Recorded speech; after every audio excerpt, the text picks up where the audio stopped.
हम राहुल गांधी को उस तरीके से बिल्कुल नहीं देख सकते जिस तरीके से एक रूलिंग पार्टी हमें दिखाना चाहती है। ये लोकतंत्र का धर्म युद्ध होगा। भारत जोड़ो यात्रा के बाद जिस तरीके से उनका लोगों पे प्रभाव पड़ा है वो काफ़ी अलग है। उससे इस समय बीजेपी भी काफ़ी घबराई हुई है। ऐसा लग रहा है कि महात्मा गांधी हमारे देश में वापस आ गए। राहुल गांधी में जो ईमानदारी है, जो सच्चाई है, वाकई में काबिल तारीफ है। राहुल गांधी इतने ही नासमझ हैं तो आप पार्लियामेंट में उनसे संवाद क्यों नहीं करते हैं? राहुल गांधी इतने ही नासमझ हैं तो आप उनके सवालों से डर क्यों जाते हैं? आज की जो अगर हम राजनीति देखें, जिस तरीके से एक ही पार्टी ने पूरी पॉलिटिक्स को ओवर रूल कर रही है, यहाँ पर एक लोकतांत्रिक देश में रहकर मुझे एक ऑपोजिशन की जब ज़रूरत पड़ती है तो मुझे वो राहुल गांधी नेता लगते हैं, जो कि मुझे वो एक अच्छा ऑपोजिशन दिखाई देता है। बीजेपी ने तो राहुल गांधी को बहुत तरीक़ों से बताया है। उन्होंने इतना डिफेम किया कि राहुल गांधी आज खुद डिफेमेशन के केस में फंसे हुए हैं, जबकि उनकी गलती उससे कम है। जबकि एक प्रधानमंत्री सदन में ये बोलता है कि तुम शूर्पणखा हो, तो फिर बीजेपी की छवि की हम बात कर नहीं सकते, क्योंकि उन्होंने हमेशा एक प्रोपेगेंडा फैलाया है। हम राहुल गांधी को उस तरीके से बिल्कुल नहीं देख सकते जिस तरीके से एक रूलिंग पार्टी हमें दिखाना चाहती है। जो देश हमारा जो है लोकतंत्र की नींव है, ये देखिए समय आ गया है कि अब ये लोकतंत्र का धर्म युद्ध होगा। 2024 का जैसे महाभारत में धर्म युद्ध हुआ था, धर्म की स्थापना के लिए धर्म युद्ध हुआ था, उसी तरह लोकतंत्र का धर्म युद्ध है। ये कंडीशन देश में आ चुकी है। भारत जोड़ो यात्रा के बाद जिस तरीके से उनका लोगों पे प्रभाव पड़ा है वो काफ़ी अलग है। उससे इस समय बीजेपी भी काफ़ी घबराई हुई है।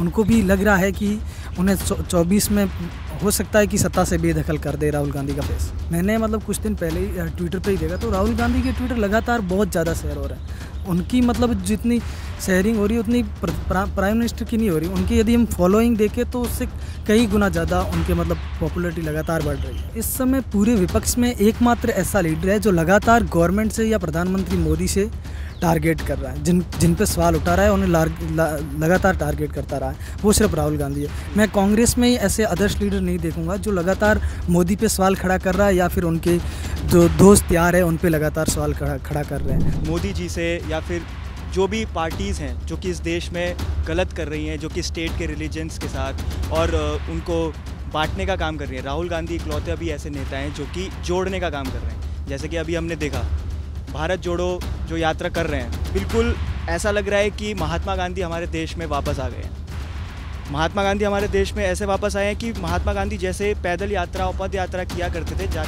जिस तरीके से लोगों को जोड़ने का काम किया करते थे, राहुल गांधी उसी बातों पे, उसी प्रिंसिपल्स पे चल रहे हैं। भारत जोड़ो यात्रा के पहले के राहुल गांधी जी को मैं देखता हूँ और अभी के यात्रा के बाद के राहुल गांधी जी को देखता हूँ, वाकई में बहुत फ़र्क आया है। जहाँ ट्रक ड्राइवरों से बात कर रहा है, गाँव में जाके बात करता है, लोगों से जाके बात करते हैं। वाकई में इनका जो राहुल गांधी में जो ईमानदारी है, जो सच्चाई है, वाकई में काबिल तारीफ है। वही मुझे उनकी ओर आकर्षित करती है। वाकई में इसलिए मैं राहुल गांधी को पसंद करता हूँ। इनकी जो ईमानदारी है, इनके जो खून में ईमानदारी, सच्चाई वो भरी हुई है। मैं तो इन दोनों का तुलना ही नहीं करना चाहूँगा, राहुल गांधी और प्रधानमंत्री से, क्योंकि मोदी जी के अंदर वो चीज़ें है ही नहीं। उनके अंदर तो उनको वही है ना, सामने दिखाए जाते कि आपको ये बोलना है, बस वो बोल के निकल जाते हैं। और बहुत बार ऐसा मैंने देखा भी, उनके एक बार यूएन में कुछ हो रहा था तो उनके जैसे वो उनका टेली प्रमोटर ख़राब हो जाता है, वो बंद हो जाता है। लेकिन राहुल गांधी जी के अंदर ऐसा नहीं है।